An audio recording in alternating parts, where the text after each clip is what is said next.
Do you want to silicone cast something so you can start rotocasting into other materials? Well, let me show you how. Hi everyone, so this video is going to be a little bit different to what I usually do. It's not going to be really a build video as such. It's going to be more of a 3-part tutorial series where I am going to be making a cast mold of a clone trooper helmet. So for this video, it'll be mostly just doing the silicone for the start. The second part of this video will be doing the jacket mold or the mother mold over the top. And then the third video will be doing the live cast. And then the fourth will be a part of painting the thing and testing out some other sorts of stuff. Now, I have gotten the whole helmet painted, sanded, primed, no, not painted. Sanded and primed and wet sanded.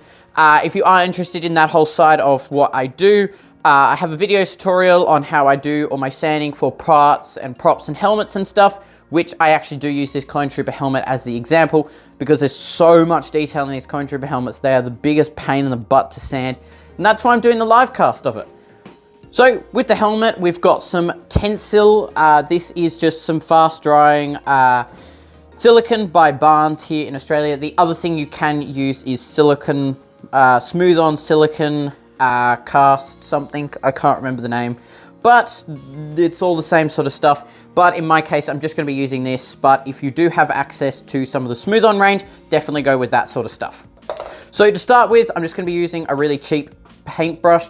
Do make sure though it's not super cheap or the bristles will start falling out, which then will stick into the silicone. But essentially what we're going to be doing is getting some of this. It is just a part A, part B mold. We're not going to be adding any Thivex. We will sort out and deal with that stuff later. But we're just going to mix it up in a plastic cup. Something very similar to this sort of stuff. It doesn't have to be anything fancy. Just make sure it is very, very clean. Maybe not that one. That's had paint in it. But there, you'll get the idea. So our first layer of this silicone will be attacking all of our smaller parts. So all of these little grill details, in between these grill lines, in and around our teeth, in and around the eyes, maybe some bits up the top, definitely these areas around the back will all need to be hit first. This first coat is just a matter of getting the silicone into these detailed bits really nicely, so once we pull the mold out, we're not missing these bits and the visor might have a crack through it, or we're missing bits up the top. It's just making sure we get the main key details cast within the silicone. Now I also have gone ahead, I've designed a base. This is just a cheap cutting board, chopping board, and along with just a wooden pipe dowel sort of thing over the top, which gives you something that the helmet can hang on. And I've just gone through with some cardboard and made a bit of a stencil around the eyes. It does hook around under, so you can see that it hooks around on the inside there. It's all been hot glued, and then a big ring around the bottom, so it's a nice even area to do. That does take a little bit of time. Make sure all the gaps are sealed, because the last thing you need is silicone seeping down and dripping through, and it makes a bit of a mess. So without further ado, I'm gonna lock in and do this. I'm terrified to do this, but we should be all right. We'll mix up a part A, part B. I'll only be using a little bit. I'm also going to be using a set of scales as well to measure out how much I'm using, because this will be a lot neater doing it this way. So without further ado, let's get the first coat on.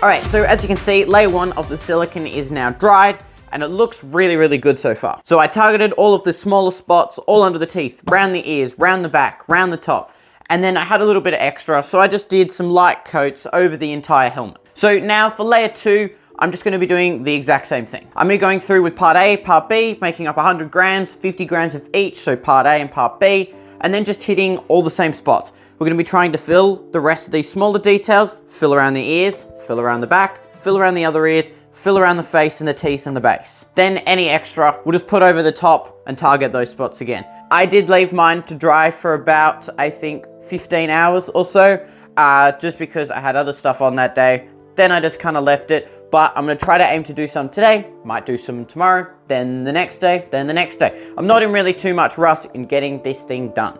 So the next thing I'm gonna do is weigh out 100 grams of this stuff and then go for round 2.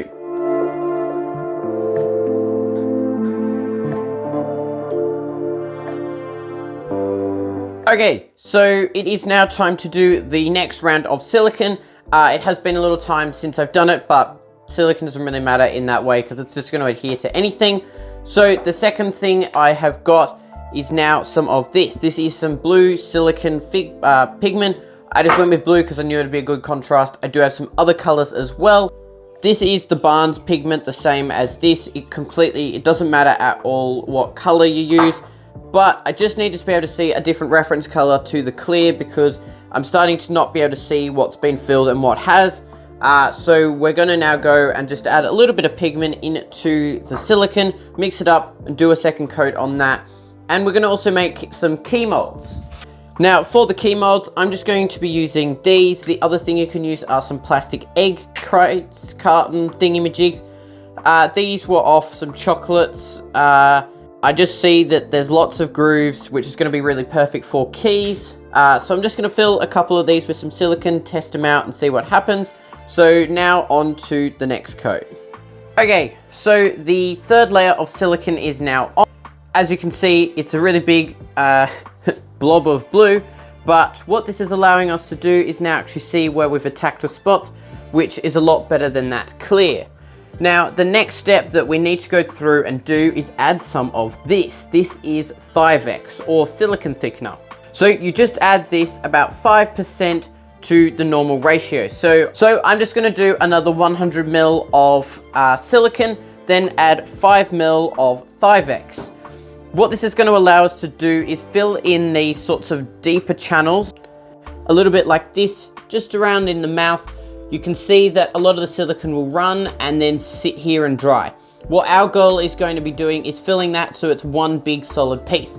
We're going to be attacking around the eyes, around these sort of detailed bits, and thickening up the bits that don't really get as much silicone as these have larger overhangs. So the next thing we're going to do is go through, just add a little bit of this. I'm going to add a bit more blue just so I can see where it gets darker and the lighter, and then we'll sort out from there. All right, so I'm just jumping into the video very quickly to explain a little bit about this silicone. Now, I'm no expert in silicone. This is my first project that I've ever done making a cast mold, so do take this video with a bit of caution.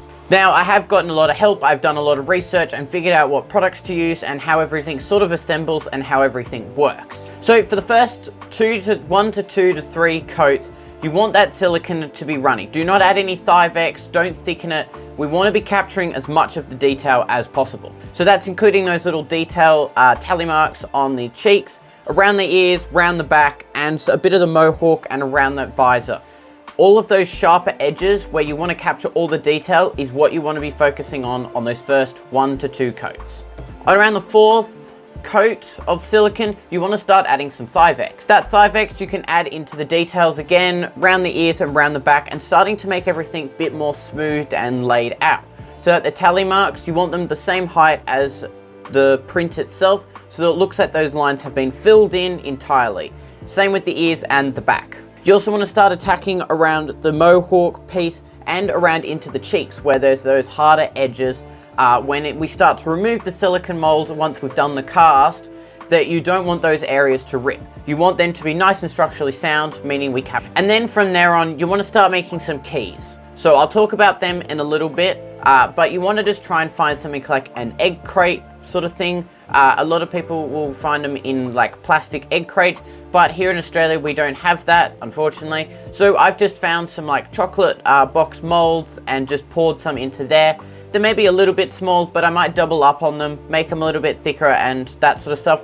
But try and find something that looks like a mold that can be sort of circular. It might look dome shaped, something that will be easy enough to add a mother mold over the top. And then from there on, you basically just want to keep adding Thivex to your silicone. You want to be thickening up that mold so that pretty much everything just looks, well, solid. Now for me, at this stage, I haven't done that. I've gone through and I've done really small batches, meaning I didn't get very far with the silicone.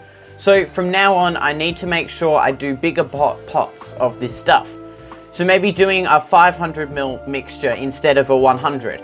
That way I can add more detail around to the top and the face and the sides, making everything look like one solid piece rather than you can still see the clone trooper in a bit of detail. But so with the silicone, you just basically want to, in the first couple coats, attack all the details and make sure you've captured all of it. So once you start to remove it, there is no like air bubbles and weird little things and imperfections in the mold. And then from there on, just keep adding Thivex and to the silicone and then thickening up the whole helmet so it's one solid structure. So for me, that means I've got to go through in the next couple coats and add a little bit more silicone. I might be doing a much bigger pack and just loading it on so that it's a lot stronger, and I can actually start adding some pins for my keys. So definitely play around with it. There are a couple other YouTube videos out there. I just wanted to see what my experiences were from doing silicone for the first time, and then going from there. You can learn from my mistakes. We can sort of figure it out together. But yes. So let's go and talk about the keys that I have and what stage we're up to.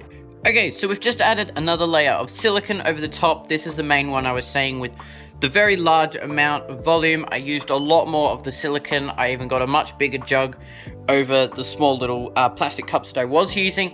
But this one was mostly to try and level everything out. So you can see a lot of this top section, although it doesn't look level, it is. And I've fixed bits at the top, around the bottom, and I've sort of started to seal around the base.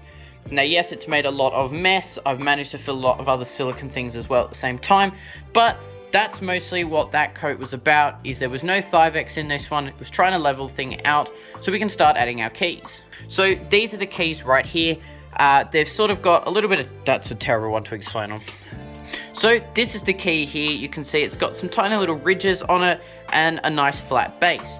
So I can start sticking these onto the helmet like that, and then sort of adding silicone around it, and that way it'll start locating stuff when we start adding the mother mold. Now, I believe that these are maybe a little bit too small, so I might end up double stacking some of them, doing a bit of like a 1-2, just so that they've got a little bit more strength and a little bit more structure, but I'll think about that. I'll let you know by the end of the video. Now, in order to keep these in place while the silicone is on, I'm using some of these.